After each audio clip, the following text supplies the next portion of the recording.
discuss on a topic, the third level class 12 Vistas book. So आज हम अपने Vistas book को first chapter को स्टार्ट कर रहे हैं. ठीक है, थर्ड लेवल बहुत इंटरेस्टिंग चैप्टर है. आपको नया एक्सपीरियंस देखने को मिलेगा इस चैप्टर से और साथ ही साथ बहुत फनी है चैप्टर. तो बहुत इंटरेस्टिंग है. ऐसे हमने पहले इंग्लिश के चैप्टर कवर करे इतने अच्छे तरीके से, वैसे इस चैप्टर को भी हम जल्दी से बहुत अच्छे तरीके से इंटरेस्टिंग वे में कवर कर लेंगे. सो स्टार्ट करते हैं अपनी वीडियो. Third level. अब देखो भाई, सबसे पहले वही चीज स्टार्टिंग की ऑथर के बारे में पढ़ेंगे. जो है इसके ऑथर है जैक फिनी. कौन है ऑथर? जैक फिनी है. ठीक है, द थर्ड लेवल. अब ये जो चैप्टर है बहुत ज्यादा इंटरेस्टिंग है. बेसिकली इसमें जो हमारा कैरेक्टर है, जो हमारे ऑथर है, ठीक है, और फिर देन ये हमारे कैरेक्टर्स है. तो इसमें जो चार्ली है वो कर लेता है टाइम ट्रेवल. ठीक है, अभी तक तो तुमने कार्टून्स वगैरह में, मूवीज वगैरह में सुना होगा टाइम ट्रेवल, लेकिन ये सच्ची में टाइम ट्रेवल कर लेता है. ठीक है, क्योंकि इसको बहुत ज्यादा प्रेशर होता है दिमाग में, बार बार कोई चीजें सोचते रहते हैं. इस वजह से इसको लगता है कि हाँ मैं टाइम ट्रेवल कर रहा हूँ, क्योंकि इसको पास्ट की जिंदगी बहुत अच्छी लगती है, प्रेजेंट की जिंदगी से बहुत ज्यादा मतलब परेशान हो रखा होता है. ठीक है, तो मैंने आपको थोड़ा बहुत बताया दिया चैप्टर के बारे में. भी स्टार्ट करते हैं. अब आता ऑथर. अब देखो जो इसके ऑथर है, कौन है इसके ऑथर? Jack Finney.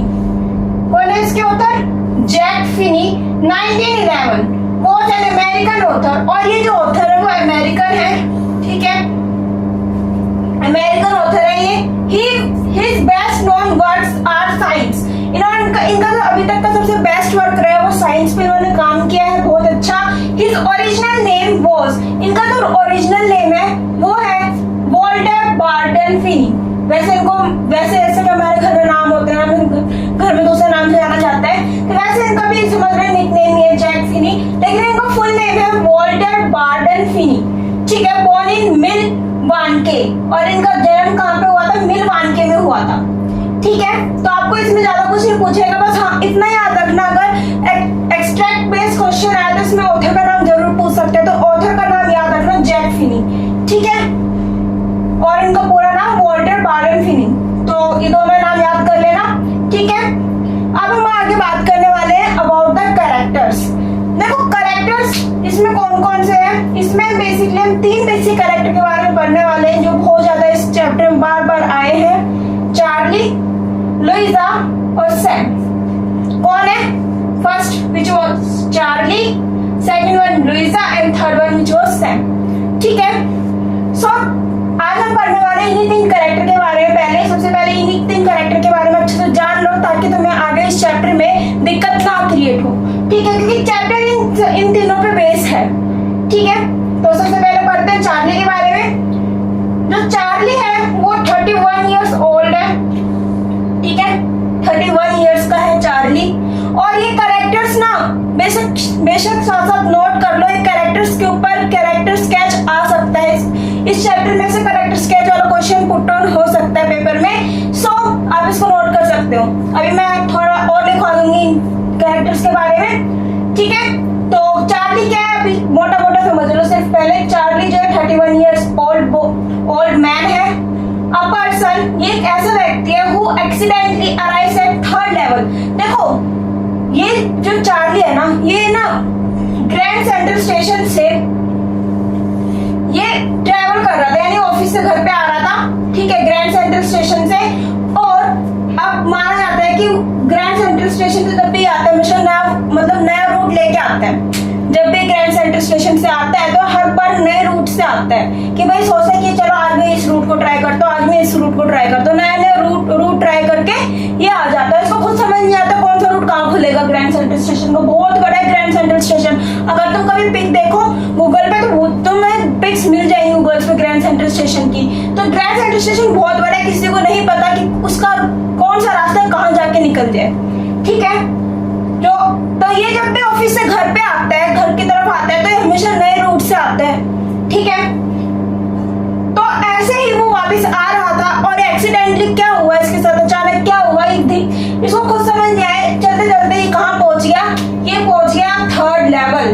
देखो वैसे तो लोगों को पता है ग्रैंड सेंट्रल स्टेशन के बारे में. जो ग्रैंड सेंट्रल स्टेशन है ना, वहां पे अभी तक बेसिकली 2 ही लेवल्स हैं. सबको इतना ही पता है कि जो ग्रैंड सेंट्रल स्टेशन है वो वहां पे अभी तक कितने लेवल्स हैं, ओनली 2 लेवल्स हैं। लेकिन जैसे ही चार्ली एंटर करता है और वो अजीब से लेवल में पहुंच जाता है, 3rd लेवल, तो उसको बहुत ज्यादा शॉक होता है, सरप्राइज हो जाता है, यार ये कौन सी जगह पे आ गया मैं। ठीक है, क्या सरप्राइज हो जाता है, ये कौन सी जगह पे आ गया मैं। ठीक है, इसको एक नया एक्सपीरियंस मिलता है।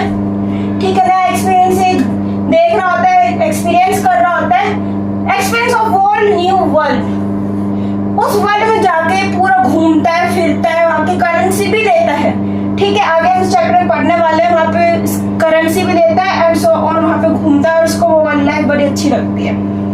नेक्स्ट कैरेक्टर लुइजा, जो कि चार्ली की वाइफ है। शी इज चार्लीज वाइफ, ये चार्ली की वाइफ है Louisa, who was worried about her husband Charlie coming late. अब ये देखो, ये तो ग्रैंड सेंट्रल स्टेशन में घुस गया और 3rd लेवल में पहुंच गया।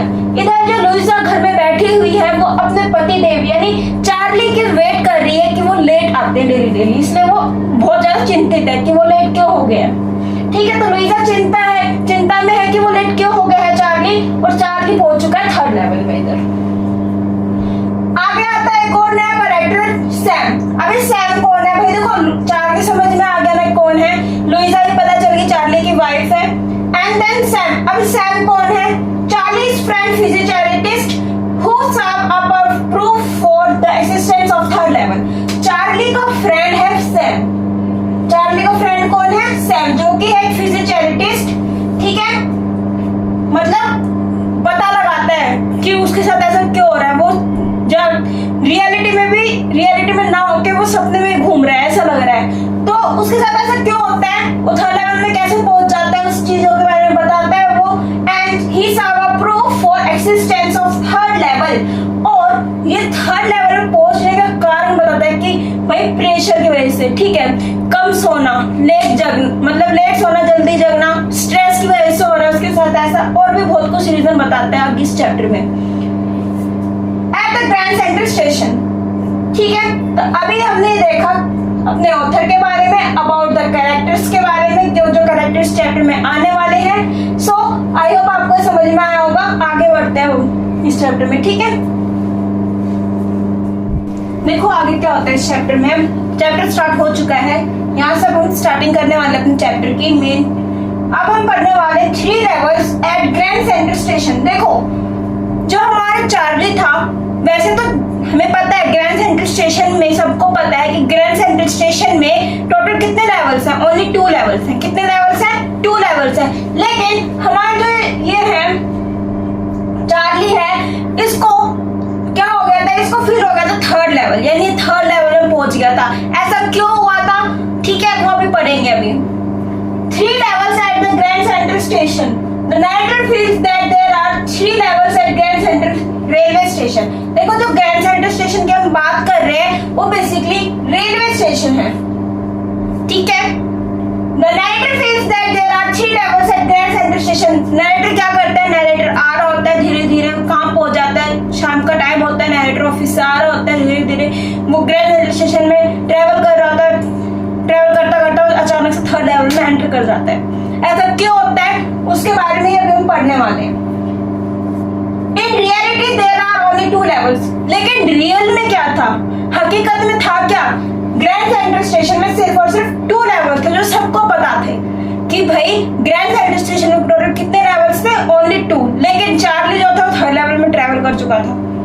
He has discussed with this issue with his physiotherapist friend. अब जो इसके साथ ये इशू हुआ 3rd लेवल वाला, उसने अपने फ्रेंड फिजियोथेरेपिस्ट फ्रेंड सैम, यानी जो चार्ली के फ्रेंड था, फिजियोथेरेपिस्ट था, यानी वो इन्हीं सब चीजों के बारे में, ठीक है, फिजियोथेरेपिस्ट यानी जो स्टडी करते हैं, किस चीज की स्टडी करते हैं, यानी पता लगाते हैं कि लोगों के साथ ऐसा क्यों हो रहा है, कि वो रियलिटी में कहीं और है, वैसे वो कहीं और है। तो इन चीजों के बारे में फिजियोथेरेपिस्ट फ्रेंड सैम के पास जाता है, उसके पास जाके अपनी प्रॉब्लम डिस्कस करता है एंड देन वो बताता है कि तुम्हारे साथ ऐसा क्यों हो रहा है। सैम का फुल नेम होता है सैम वेनर एंड देन वो बताते हैं, देखो क्या बोलेगा Sam. Sam feels that the narrator's experience is a waking dream he wish fulfillment. अब भाई वो कह रहे हैं कि तुम रियलिटी में तो हो, रियलिटी में तो तुम जग रहे हो, लेकिन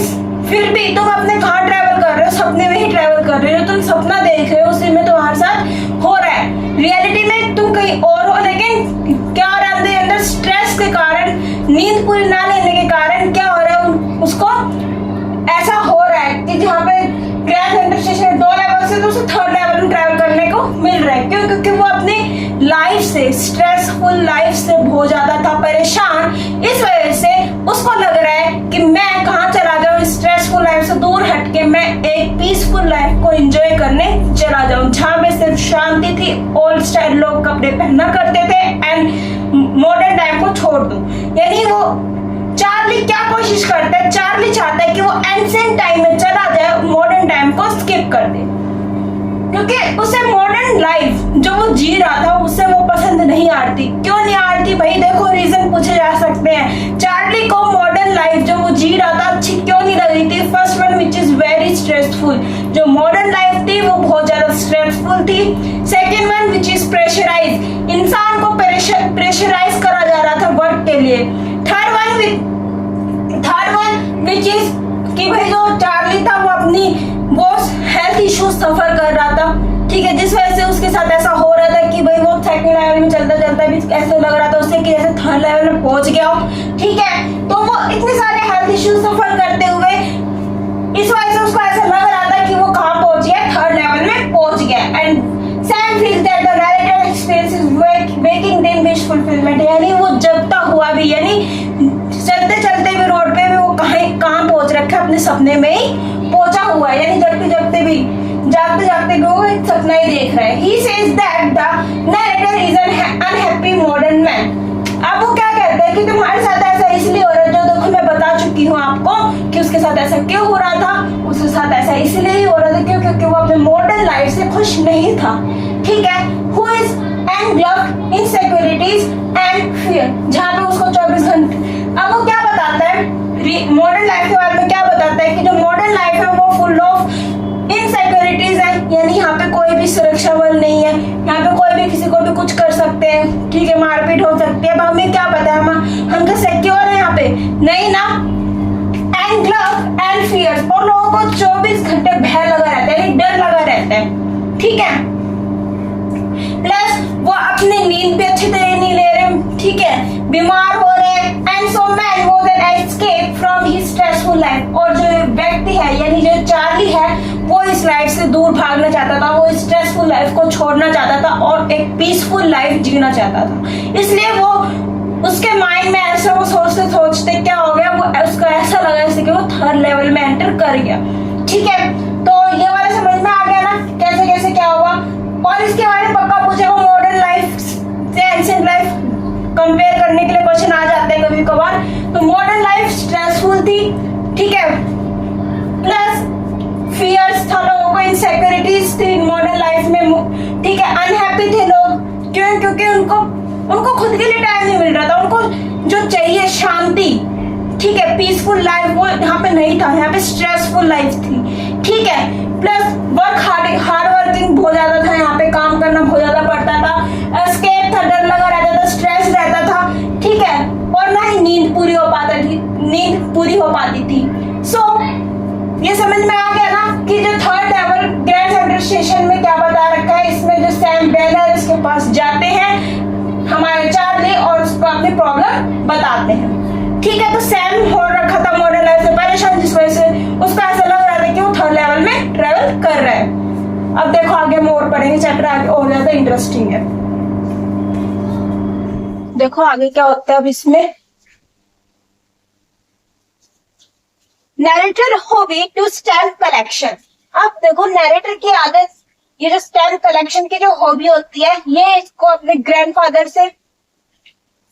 से लेता है ये, ठीक है। ये हॉबी जो इसको बहुत ज्यादा अच्छी लगती है, भाई कोई आदत होती है वो हम अपने बड़ों से तो लेते हैं, जो चीज हमें अच्छी लगती है। भाई इसके जो ग्रैंडफादर थे वो स्टैम्प कलेक्ट किया करते थे, तो इसको वो अच्छी लगी, तो इसने आगे अपनी हॉबी बना ली वो कि हाँ भी मैं भी स्टैम्प कलेक्ट करूंगा और इसको और आगे तक लेके जाऊंगा इस हॉबी को।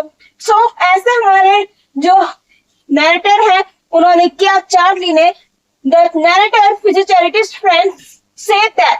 अब जो नैरेटर था चार्ली, उसके जो फिजियोथेरेपिस्ट फ्रेंड सैम था, उसने बोला that the narrator hobby of stamp collection. वो क्या बताता है हमें कि जो नैरेटर है यानी जो चार्ली है उसकी क्या हॉबी है, स्टैम्प कलेक्ट करना। जो कभी देखा होगा पहले के टाइम पे ना स्टैंप लगा के भेजा करते थे लेटर्स वगैरह को, साइड में कोने में स्टैंप लगी होती थी जो पोस्ट ऑफिस से लगे मिलती थी। तो कुछ लोगों को बहुत शौक होता था स्टैंप कलेक्ट करने, उसमें से हमारा एक नैरेटर है जिसको बहुत ज्यादा शौक है स्टैम्प कलेक्ट करने का। In a temporary refuge from reality he argues that his grandfather, वो क्या बताता है कि मुझे ये जो हॉबी है रियलिटी में मुझे अपने ग्रैंडफादर से मिली है, मुझे ये अच्छी लगती है। पहले से मेरे ग्रैंडफादर ने काफी ज्यादा स्टैम्प कलेक्ट करे हुए हैं, वो उसको देखता है, उसको बहुत ज्यादा अच्छे लगता है और डिसाइड करता है कि मैं भी ऐसे ही बहुत सारे क्या करूंगा, स्टैम्प कलेक्ट करूंगा। Live in a nice and peaceful time. और वो क्या बताता है कि जो दादाजी है, जो हमारे नैरेटर उसमें जो दादाजी का जो टाइम था, जिस टाइम वो यंग हुआ करते थे काफी, वो टाइम उसको बहुत ज्यादा अच्छा लगता है। क्यों लगता है भाई उसको अच्छा? क्यों? क्योंकि उस टाइम पे लोगों के पास ज्यादा काम ही नहीं था, बहुत पीसफुल लाइफ थी, लोग बहुत शांतिपूर्वक रहा करते थे, गांव की लाइफ थी बहुत सुहानी, ठीक है। एंड खेतों में काम किया करते थे लोग, ठीक है। तो उसको ये सारे टाइम बहुत अच्छा लगता है, पीसफुल लगता है, कहता है हाँ मुझे लाइफ बहुत अच्छी लगती है। And still collected stamp. His grandfather did not need to run away from reality. उसके ग्रैंडफादर की लाइफ स्टाइल इतनी अच्छी थी कि उसको अपने लाइफ स्टाइल छोड़ के किसी दूसरी लाइफ स्टाइल में जाने का मन था ही नहीं। लेकिन इधर हमारा जो चार्ली है, उसकी लाइफ स्टाइल ऐसी है कि वो अपनी लाइफ स्टाइल से दूर होना चाहता है। वो चाहता है कि मैं पुराने टाइम जैसे 90s के लोग रहा करते थे, 80s के लोग रहा करते थे, मैं उस टाइम में चला जाऊं और वहां पे जाके मैं वो लाइफ स्पेंड करूं। क्यों? क्योंकि वो लाइफ जो होती थी बहुत ज्यादा पीसफुल होती थी, ठीक है। बहुत अच्छी तरीके से लोग रहा करते थे, बहुत बिल्कुल नॉर्मल टाइप घर हुआ करते थे, लोग शांतिपूर्वक रहा करते थे, आपस में मिलजुल के काम किया करते थे, एंड सो और सबसे अच्छी बात, आपस में टाइम स्पेंड भी क्या करते थे लोग। तो यहाँ पे वो इस बात पे अड़ जाता है और कहाँ से आ जाता है, गैल्सबर्ग में, गैल्सबर्ग, ठीक है, थर्ड लेवल में चला जाता है। Charlie reaches the third level. अब भाई जो चार्ली है वो हमारा पहुंच गया थर्ड लेवल में। One summer night Charlie work late at an office. अब भाई देखो जो चार्ली है ना, वो थर्ड लेवल में कैसे पहुंच जाता है, कैसे पहुंचता है, उसकी स्टोरी बताई जा रही है कि वो थर्ड लेवल में पहुंचता कैसे है। One summer night Charlie work late at office. एक समर की रात थी, गर्मियों में रात थी, ठीक है। चार्ली जो था, हमारा जो चार्ली था, वो ऑफिस से घर की तरफ आ रहा था काम करके लेट, ठीक है, उसको लेट हो गया था। He in a hurry to get back home। अब वो जल्दी में था कि मैं जल्दी से जल्दी घर पहुंच जाऊं और रेस्ट करूं। He decided to take a subway from Grand Central Station। तो वो क्या डिसाइड करता है कि वो सोचता है कि मैं ग्रैंड सेंट्रल स्टेशन से रास्ता ले लेता हूँ, मैं वहां से जल्दी पहुंच जाऊंगा अपने घर। तो ग्रैंड सेंट्रल स्टेशन में घुस जाता है। He cross अब भाई जब भी हमारा चार्ली ग्रैंड सेंट्रल स्टेशन में जाता है, वो हमेशा न्यू रूट लेके क्या करता है, अपने घर पे पहुंचता है। हर बार नया रूट लेके वो अपने घर में पहुंचते, क्योंकि ग्रैंड सेंट्रल स्टेशन में बहुत सारे रूट्स हैं, ठीक है, यानी बहुत सारे रास्ते हैं। वो हर बार समझ ही नहीं आता है कि वो हर बार नया रूट लेके अपने घर में पहुंचता है। तो ऐसे ही आज भी वो क्या कर रहा था, लेट होने के कारण ग्रैंड सेंट्रल स्टेशन में चला जाता है, वहां पे लेता है नया रूट। और यहाँ पे इस बार से सब कुछ अजीब ही होता है। He cross a doorway। वो चल रहा होता है तो बीच में डोरवे आता है, छोटा सा दरवाजा आता है, जो फिर वो मुंडी झुका के अंदर घुसता है उस दरवाजे के। Heading for Subway. वो ऐसे गर्दन झुकाता है, ठीक है, आगे बढ़ने के लिए। Subway to go closed. और जैसे ही वो दरवाजे के अंदर एंट्री करता है, वो रास्ता खो देता है, ठीक है, वो रास्ता खो देता है। उसको ऐसा लगता है मैं खो गया हूँ ग्रैंड सेंट्रल स्टेशन में। The narrator strongly feels that Grand Central Station grows like a tree। और उसे ऐसा लगता है कि जो ग्रैंड सेंट्रल स्टेशन की जो गलियां हैं वो क्या है, वो बिल्कुल ही बिल्कुल क्या है, मतलब बड़ी होती रहती है, हर बार नई गली बनती रहती है, जिस वजह से उसको ऐसा लगता है कि जो जैसे पेड़ होता है उसकी जो जड़ नीचे कितनी ज्यादा बड़ी होती रहती है, पेड़ जब बड़ा होता है तो उसकी जड़ जो है रूट्स में बहुत ज्यादा फैलती रहती है। तो वैसे उसको ऐसा लगता है कि ग्रैंड सेंट्रल स्टेशन में कुछ ऐसा ही है जो बार बार क्या होता है, एक नया रूट लेके निकलता है, यानी वो बहुत दूर दूर तक फैल रखा है और आगे और ज्यादा फैलता रहेगा, ठीक है। तो उसे ऐसा लगता है। तो ये समझ में आ गया, इतना समझ में आ गया ना। वो आ रहा था ऑफिस से लेता है, ग्रैंड सेंट्रल स्टेशन में जाता है, वहां से रूट लेता है और उसको ऐसा लगता है कि ग्रैंड सेंट्रल स्टेशन क्या हो रहा है, उतना ही बड़ा होता जा रहा है बार बार, यानी वहां पे नए नए रूट्स हर बार वो ट्राई करता है और नए नए रूट को देख के वो हमेशा यही चीजें सोचता है ग्रैंड सेंट्रल स्टेशन पे। नाउ अब क्या होता है, the narrator walks down a corridor and stair like roots. अब जो भाई नरेटर तो पहुंच रखा था ना ग्रैंड सेंट्रल स्टेशन में, वो वॉक कर रहा होता है, वहां पे चल रहा होता है, और जितना वो आगे बढ़ रहा होता है वो उतनी गहराई में जा रहा होता है ग्रैंड सेंट्रल स्टेशन के। The narrator walks down a corridor, वो चल रहा होता है डाउन की तरफ, यानी नीचे की साइड वो जा रहा होता है। ही फाइंड्स नोबडी, तो उसको वहां पे कोई भी नहीं मिलता, वो अकेला होता है वहां पे। But here's empty sounds of his own footstep. वो जब देखो, तुमने कभी देखा होगा जब तुम कहीं खाली जगह पे जाओ या फिर अंडरपास से जा रहे होते हो और तुम अकेले वॉक करो, शांति हो चारों तरफ, तो तुम्हें क्या सुनाई देगा? तुम्हें अपने ही फुटस्टेप की आवाज सुनाई देगी, है ना? तो वैसे हमारे ऑथर को भी वही हो रहा था, उसको अपनी ही फुटस्टेप की आवाज सुनाई दे रही थी। He found himself at the third level at Grand Central Station, और चलते चलते वो कहाँ पहुंच जाता है, खुद को कहाँ पाता है? ग्रैंड सेंट्रल स्टेशन के थर्ड लेवल में वो अपने आप को पाता है। अब वो बहुत ज्यादा शौक हो जाता है कि भाई यहाँ पे तो 2 लेवल से मैं थर्ड लेवल पे कैसे पहुंच गया। अब भाई देखो, पहुंचे थर्ड लेवल पे, अब आगे थर्ड लेवल का सिनेरियो देखो क्या होता है। Scenario at third level, the place was different. वो जो जगह थी बहुत ज्यादा अलग थी कंपेयर टू प्रेजेंट टाइम। जिस टाइम में हमारा चार्ली रहा करता था उस टाइम से वो जो टाइम था थर्ड लेवल का वो बहुत ज्यादा डिफरेंट था। देयर वाज स्मॉलर रूम्स, बहुत छोटे छोटे कमरे थे। फ्यूअर टिकट्स विंडो, जब वहां पे पहुंच जाता है ग्रैंड सेंट्रल स्टेशन के थर्ड लेवल, तो वहां पे वो देखता है कि वुड से बने हुए टिकट काउंटर होता है, छोटा सा टिकट काउंटर होता है, टिकट काउंटर, और वो वुड से बना हुआ होता है। And open flame glass light, और साथ साथ वहां पे ओपन फ्लेम ग्लास लाइट, जैसे तुमने कभी देखा होगा फिल्मों में महल में कैसे वो लगा रखे होते हैं ना, आग से उससे वो रोशनी मिलती है, साइड में टांग रखे होते हैं वुड से बने हुए, तो वैसे ही वो वहां पे ग्लास लाइट थी, वो कभी बुझ रही थी, बंद हो रही थी, फिर बुझ रही थी, फिर बंद हो रही थी, ऐसे वो वहां पे चल रहा था।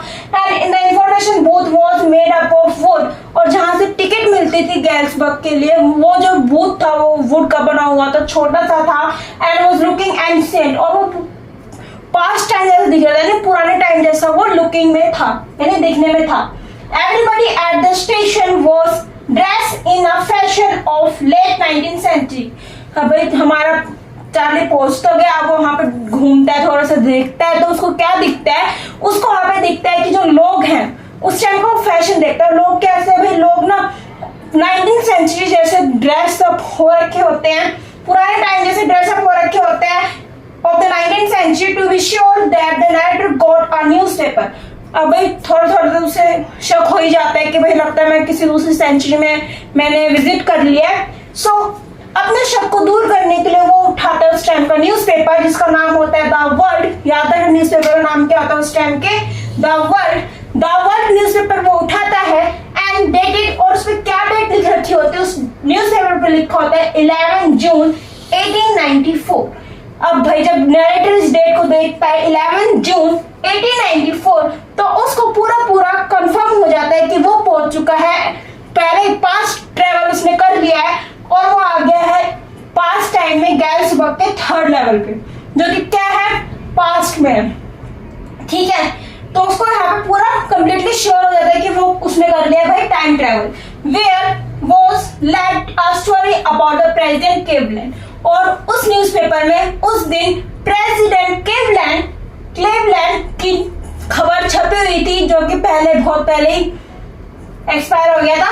तो उस टाइम पे प्रेसिडेंट क्लीवलैंड की खबर छपी हुई थी न्यूज़पेपर पे, और डेट लिखी हुई थी 11 जून 1894। तो यहाँ से उसको बिल्कुल कंप्लीटली श्योर हो जाता है कि वो उसने कर लिया टाइम ट्रेवल हमारे चार्ली ने, और वो पहुंच चुका है थर्ड लेवल पास्ट टाइम में। ठीक है, समझ में आ गया? थर्ड लेवल बेसिकली जो थर्ड लेवल है ना, ये पास्ट टाइम को दिखा रहा है, गैल्सबर्ग के पास्ट टाइम को। ठीक है, पास्ट टाइम को दिखा रहा है 1894। समझ में आ गया? ये वाली चीजें क्लियर हुई कि भाई हमारा जो चार्ली उसने क्या कर लिया? टाइम ट्रेवल कर लिया। अपने शक को दूर करने के लिए उसने न्यूज़पेपर में डेट भी देख लिया, और उसमें क्या खबर छपी हुई थी? क्वेश्चन पूछ सकता है क्या खबर थी? भाई प्रेसिडेंट क्लीवलैंड की उसमें न्यूज छपी हुई थी उसके न्यूज़पेपर में, और न्यूज़पेपर का नाम था द वर्ल्ड। ठीक है, देखो अब आगे क्या होता है। The narrator goes to the ticket counter. अब जो हमारा नैरेटर है चार्ली, वो पहुंच जाता है टिकट काउंटर पे एंड डिमांड 2 टिकट्स। गैल्सबर्ग के टिकट काउंटर पे हमारा नैरेटर पहुंच जाता है एंड क्या डिमांड करता है, क्या बोलता है कि मुझे 2 टिकट दे दो। ठीक है, फॉर गैल्सबर्ग के लिए। वो 2 टिकट क्यों मांगता है? क्यों क्यों क्योंकि वो एक वो खुद के लिए मांगता है और एक अपनी वाइफ के लिए मांगता है, लुइजा के लिए। He wants to go there and his the year 1894. When the first World War was 20 years away. वो किस टाइम में पहुंचता है? 1894 में पहुंच जाता है, जिसमें फर्स्ट वर्ल्ड वॉर होने से 20 साल पहले वाले टाइम में वो पहुंच जाता है। And the second world war has, और उस टाइम पे सेकेंड वर्ल्ड वॉर होने से पहले कितना टाइम था? 40 साल पहले। सेकेंड वर्ल्ड वॉर होने के 40 साल पहले और फर्स्ट वर्ल्ड वॉर होने के 20 साल पहले वाले टाइम में वो पहुंच जाता है। To his surprise the clerk at the ticket. अब भाई जब वो टिकट ले रहा होता है और करेंसी देता है तो जो वहां पे जो व्यक्ति बैठे होते हैं टिकट काउंटर पे, वो बहुत ज्यादा शॉक हो जाता है उस करेंसी को देख के। Ticket counter does not accept, और वो उसके जो बिल्स होता है, जो उसके पास मनी होते हैं, वो उसको एक्सेप्ट नहीं करते हैं। His currency bill same trouble. अब ये सब देख के तो चालू होता है ना, वो बहुत ज्यादा मतलब ऐसा हो जाता है, दुख मतलब कंफ्यूज हो जाता है, वो शौक हो जाता है, मैंने तो पैसे करेंसी एक्सचेंज नहीं करवाई। और अगले दिन ही वो कहाँ पहुंच जाता है? वो पहुंच जाता है और जब वो देखता है ना कि मेरे पास तो पैसे नहीं है जो थर्ड लेवल में यूज होते हैं, तो उसको ऐसा लगता है कि जो व्यक्ति वो मुझे जेल में डलवा देगा। अगर मेरे पास एक करेंसी में अगर यूज करी तो मुझे कहाँ जाना पड़ जाएगा? थर्ड लेवल की जेल में मुझे जाना पड़ जाएगा। Currency Charlie buy odd currency. अगले दिन जब चार्ली होता है वो उस टाइम की यानी गैल्सबर्ग की करेंसी लेता है। ठीक है, परचेज कर लेता है, करेंसी एक्सचेंज करवा लेता है। जैसे कि भाई तुम्हें पता होगा जब हम दूसरे कंट्री में जाते हैं तो एयरपोर्ट पे हम करेंसी एक्सचेंज करवाते हैं ना, क्योंकि यहाँ की करेंसी वहां पे नहीं चलती है। ठीक है, तो वैसे ही हमारा जो चार्ली है वो ओल्ड करेंसी यानी अपनी करेंसी को एक्सचेंज करवा लेता है अगले दिन और वहां से क्या कर लेता है? टिकट लेता है। The narrator withdraw $300। वो कितने पैसे एक्सचेंज करवाता है? $300 वो एक्सचेंज करवा लेता है from the bank next day, अगले दिन, टू बाय द करेंसी। और उसके बदले कौन सी करेंसी ले लेता है? 1890 के टाइम वाली वो वहां उस दिन करेंसी ले लेता है बैंक से। His wife and friend was really worried। अब भाई दूसरी साइड रियलिटी में जहाँ पे वो रहा करता था वहां पे उसकी जो पत्नी और उसका फ्रेंड था सैम बहुत ज्यादा चिंता में था कि भाई क्या पता वो वापस ना आ पाए, क्या पता वो वहीं पे रुक जाए, क्या और होगा, ठीक तो होगा। तो इस तरीके से वो वहां पे चिंता में थे, उसकी पत्नी और उसका दोस्त Sam. Where his $300 got reduced। जब वो करेंसी एक्सचेंज करवाता है जो उसके $300 होते हैं कम हो जाते हैं, 200 में बदल जाते हैं ओल्ड स्टाइल बिल, 200 रुपए। यानी जब वो 300 रुपीज एक्सचेंज करवाने जाता है वहां पे तो जो रिड्यूस होके जो उसको पैसे मिलते हैं उस टाइम के गैल्सबर्ग के लिए 1894 के गैल्सबर्ग के लिए उसको कितने मिलते हैं? 200 रुपीज वहां पे उसको उस दिन मिलते हैं। ठीक है, इतने बिल्स उसको ओल्ड स्टाइल बिल्स मिलते हैं। कितने मिलते हैं? 200। ठीक है, जिस वजह से वो क्या करता है वहां पे क्या करता है? वो करेंसी लेता है, मतलब टिकट लेता है गैल्सबर्ग के लिए, अपनी वाइफ के लिए और अपने खुद के लिए। ठीक है, इतना समझ में आया? नेक्स्ट देखो अब आगे क्या होता है। Quest for third level. अब यहाँ पे जो चार्ली है वो फिर से थर्ड लेवल को खोजना स्टार्ट कर देता है। The narrator fails to find the third level again. लेकिन दोबारा जब वो थर्ड लेवल खोजना शुरू करता है तो वो फेल हो जाता है, उसे नहीं मिलता है। His wife is very worried and persists Charlie to stop looking for third level। फिर उसकी जो वाइफ लुइजा है, चार्ली की वाइफ लुइजा, वो उनको बहुत ज्यादा परसिस्ट करते हैं, यानी बहुत ज्यादा बोलते हैं कि भाई प्लीज तुम छोड़ दो इस चीज को। ठीक है, क्योंकि इससे नहीं पता तुम वापस आ भी पाओ या ना आ पाओ, तो मेरा क्या होगा फिर। ठीक है, तो उसको वो बोलते हैं कि भाई मेरी विनती है तुम इसको सर्च करना, थर्ड लेवल को छोड़ दो। तो अपनी वाइफ की बात मान जाता है और थर्ड लेवल की तरफ देखना बंद कर देता है। सो ही रिज्यूम हिज हॉबी और वापस से किस हॉबी पे आ जाता है? स्टैम्प कलेक्शन की हॉबी को फिर से स्टार्ट कर देता है। his physiotherapist friend Sam. एक दिन क्या होता है, वो अपने फ्रेंड जो उसका फ्रेंड था फिजियोथेरेपिस्ट सैम डिसअपियर, तो उसको एक दिन पता चलता है कि जो उसका फ्रेंड है ना सैम, वो खो गया है, ठीक है। And soon the narrator and his wife get proof of existence of third level. और उसी दौरान उसको क्या मिलता है, यहाँ पे जो हमारा चार्ली है और उसकी जो वाइफ, उसको शक हो जाता है कि हाँ अगर सैम नहीं मिल रहा है तो इसका सीधा सीधा मतलब ये है कि उसने भी क्या कर लिया, टाइम ट्रेवल कर लिया है। और वो कहाँ पहुंच चुका है, वो पहुंच चुका है थर्ड लेवल में। Now both of them started searching third level. और क्या करता है कि दोनों ही जो हमारे चार्ली है और उनकी जो वाइफ है, वो थर्ड लेवल को सर्च करना स्टार्ट कर देते हैं। The narrator believe that Sam is, जो हमारा नैरेटर है चार्ली, नैरेटर कौन है हमारा, चार्ली, उसको पूरा शक होता है कि जो उसका जो फ्रेंड सैम जो गायब हुआ है वो कहाँ गया है, वो पहुंच चुका है गैल्सबर्ग 1894। यानी अब पहले चार्ली ने टाइम ट्रेवल किया, अब उसके फ्रेंड सैम ने भी टाइम ट्रेवल कर लिया और वो कहाँ पहुंच गया, थर्ड लेवल गैल्सबर्ग इन 1894 में वो पहुंच गया। ठीक है, समझ में आने वाला, इंटरेस्टिंग लग रहा है चैप्टर, कहीं पे कोई डाउट हो बता देना मुझे बीच बीच में, ठीक है, कमेंट कर देना। अभी हम आगे और देखेंगे, इसमें थोड़ा सा और रह गया। देखो आगे क्या होता है, the mystery of first day cover. अब भाई अब जो फर्स्ट डे कवर चार्ली के उसमें रखा हुआ था, उसकी क्या मिस्ट्री थी, उसके पीछे की कहानी क्या थी। When a new stamp is issued, जैसे चार्ली को नई स्टैम्प मिलती है, कलेक्शन, जैसे वो एक बार स्टैम्प कलेक्शन जो उसने कर रखी थी उसको देख रहा होता है, बाय इट। अब हमारा चार्ली वो एक नई स्टैम्प लेके आता है and affix a new stamp, और अपनी नई स्टैम्प को अपने स्टैम्प कलेक्शन में ऐड कर रहा होता है ऑन एन एनवलप। तो उस टाइम उसको एक एनवलप मिलता है, एक लिफाफा मिलता है। They mail the envelope to themselves to the first day of sale, जिसमें उसने खुद को ही मेल कर रखा होता है। The postman gives proof of the date, लेकिन जब वो पोस्टमैन उस एनवलप को उसको दे रहा होता है तो उस पर एक डेट लिख के जिससे उसको प्रूव हो जाता है कि वो कहाँ से आया, गैल्सबर्ग से आया है। The envelope is never open and nothing is written in it, जैसे उसको खोलते हैं तो नहीं उसमें कुछ भी नहीं लिख रखा होता है। This is called first day cover, इसी को फर्स्ट डे कवर बोला जाता है। One day the narrator find a strange cover mail, एक दिन फिर से वो अपने कलेक्शन को देख रहा होता है तो उसको एक अलग सा ही मेल दिखता है अपने स्टैम्प कलेक्शन के उसमें मेल में, ठीक है, कलेक्शन उसमें उसको एक मेल दिखता है जिसका द नैरेटर्स ग्रैंडफादर एड्रेस, जो कि नैरेटर के दादा के एड्रेस पे आ रखा होता है इन गैल्सबर्ग में। It has been present there since July 1894, ठीक है। तो वो कब खोलता है, तो जुलाई 1894 की उस पर डेट डाली होती है। The bear 6 cent stamp, उस पर स्टैम्प लगा रखी होती है 6 cent stamp with the picture of the president Garfield. The envelope contain letter for Charlie, और जो एनवलप में जो लेटर लिख रखा होता है वो चार्ली ने लिखा होता है by his friend Sam, ठीक है, चार्ली के लिए वो लेटर लिख रखा होता है सैम द्वारा।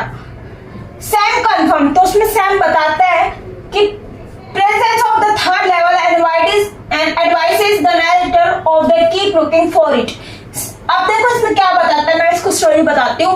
जो सैम हमारे चार्ली को भेजता है लेटर, जब चार्ली लेटर को खोलता है तो उसको उसमें क्या लिख रखा होता है, उसमें लिखा होता है कि चार्ली, मैं गैल्सबर्ग के थर्ड लेवल में बहुत अच्छी जिंदगी जी रहा हूँ, मैं और मेरी वाइफ दोनों ही गैल्सबर्ग में आ रखे हैं, ठीक है, यहाँ पे बहुत अच्छा इन्वायरमेंट है, मुझे यहाँ का लाइफ स्ट्रक्चर काफी अच्छा लगा, मैं यहीं पे सेटल हो गया हूँ। सो तुम और तुम्हारी वाइफ, यानी चार्ली और उसकी वाइफ लुइसा को भी वो कहता है कि तुम भी गैल्सबर्ग को सर्च करना मत भूलना, यानी मत छोड़ना, तुम भी एक दिन मेरी तरह किसी ना किसी दिन गैल्सबर्ग में जरूर एंटर कर जाओगे, ठीक है। और वो ये कहता है कि अब मैं हमेशा थर्ड लेवल में ही रहना चाहता हूँ, ये उस लेटर में लिखा हुआ होता है। Presence of the third level advises the narrator keep looking for it, और उसको बोलता है हमारे नैरेटर को कि गैल्सबर्ग की सर्चिंग मत छोड़ना, दिल सेज इट वर्थ इट, कहता है कि हाँ गैल्सबर्ग आज भी है, 1894 वाला गैल्सबर्ग आज भी वर्थ इट करता है। ठीक है, तो ये वाला समझ में आ गया। अब देखो आगे क्या होता है। Narrator reality check on Sam. अब भाई रियलिटी चेक कर रहे होते हैं narrator Sam. Charlie find out that Sam had bought $800 of old style. जैसे उसको शक होता है तो वो पहले कहाँ पहुंचे जहाँ पे पहले चार्ली ने करेंसी एक्सचेंज कराई थी, वहां पे उस दुकान पे वो जाके पहुंचता है और वहां पे उससे पूछते हैं क्या कोई व्यक्ति आया था जिसने यहाँ पे करेंसी एक्सचेंज करवाई थी, तो कहता है हाँ एक व्यक्ति आया था जिसने यहाँ पे आके करेंसी एक्सचेंज करवाई थी। तो उसने फिर कहता है कि कितने एक्सचेंज कराए थे, तो उसको बता रहे कि उसने $800 एक्सचेंज करवाए थे ओल्ड स्टाइल में करेंसी। तो यहाँ पे चार्ली को शक हो जाता है कि हाँ जो सैम जो गायब हुआ है वो पक्का थर्ड लेवल में गया है। The money was sufficient to set up the hill। उस टाइम में $800 करेंसी बहुत ज्यादा थी वहां पे सेट होने के लिए, काफी सफिशिएंट मनी था, ठीक ठाक मनी था। एंड टू है फीड एंड ग्रेन बिजनेस, और वहां पे जाके जो हमारा सैम है उसने बिजनेस भी स्टार्ट कर लिया, ग्रेन बिजनेस, गेहूं का वहां पे कोई बिजनेस भी उसने स्टार्ट किया विद सैम ड्रीम, जो उसने बहुत पहले से सपना सोच रखा था, वहां पे जाके उसने अपना सपना भी फुलफिल करा। Sam is qualified physiotherapist. Sam ने तो क्वालिफाइड फिजियोथेरेपिस्ट था and but can not be go back to his profession. लेकिन अब इस गैल्सबर्ग में आके उसको वापस रियल वाली लाइफ में जाने का मन नहीं था, उससे अपना प्रोफेशन रीस्टार्ट करने का मन नहीं था। क्यों? क्योंकि वो उस प्रोफेशन तक तो ठीक था लेकिन वो अपनी लाइफ से बहुत ज्यादा, जैसे चार्ली परेशान था वैसे ये भी उस लाइफ से बहुत ज्यादा परेशान था, ये भी शांति चाहता था, उस प्रोफेशन पे वापस नहीं जाना चाहता था। इन गैल्सबर्ग 1894 because the profession of the physiotherapist did not exist at that time। और जो इसका प्रोफेशन था फिजियोथेरेपिस्ट वाला सैम का, उसने गैल्सबर्ग में क्यों नहीं कंटिन्यू किया?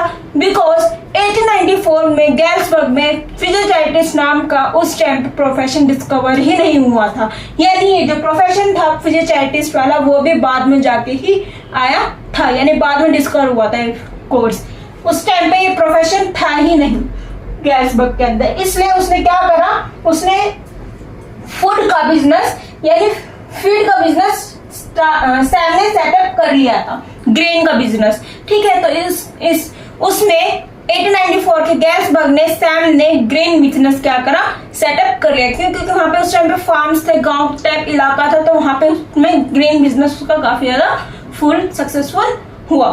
ठीक है, तो आई होप आपको मेरी वीडियो अच्छी लगी होगी। वीडियो अच्छी लगी हो तो वीडियो को लाइक करना, चैनल को सब्सक्राइब करना, बेल आइकन को ऑन करके ऑल करना, और हाँ व्हाट्सएप लिंक को ज्वाइन करना बिल्कुल मत भूलना। ये चैप्टर बहुत ज्यादा डिमांड पे था, इंग्लिश की वीडियो, सो लेके आ गई थी मैं आपके लिए third level chapter class 12 English. So next video किस पे चाहिए जल्दी जल्दी कमेंट करो सब लोग। मिलते हैं जल्दी नई वीडियो के साथ, तब तक के लिए stay tuned, have a nice day.